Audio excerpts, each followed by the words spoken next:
La foi, ce don précieux de Dieu, est bien plus qu'un simple sentiment ou une conviction passagère. Elle est une force vivante, capable de transformer l'impossible en réalité. Jésus lui-même nous enseigne dans Luc 17,6 que même une foi aussi petite qu'un grain de sénévé peut accomplir des miracles. Si vous aviez de la foi comme un grain de sénévé, vous diriez à ce sycomore, déracine-toi et plante-toi dans la mer, et il vous obéirait. Ce n'est pas la taille de notre foi qui compte, mais sa source et sa sincérité. Mais d'où vient cette foi ?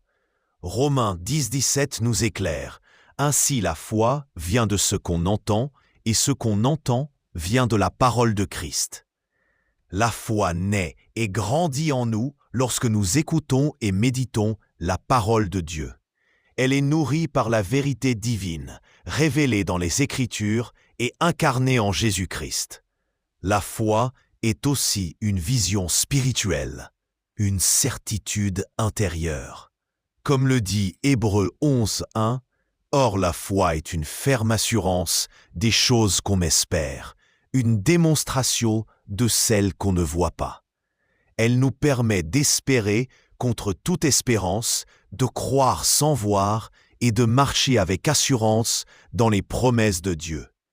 Enfin, cette foi n'est pas le fruit de nos efforts ou de nos mérites. Elle est un cadeau, une grâce divine.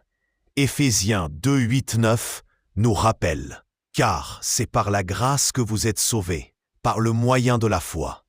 Et cela ne vient pas de vous, c'est le don de Dieu. Ce n'est point par les œuvres, afin que personne ne se glorifie. Ainsi, nul ne peut se vanter de sa foi, car elle est offerte par Dieu lui-même, pour que nous vivions dans l'humilité et la reconnaissance. »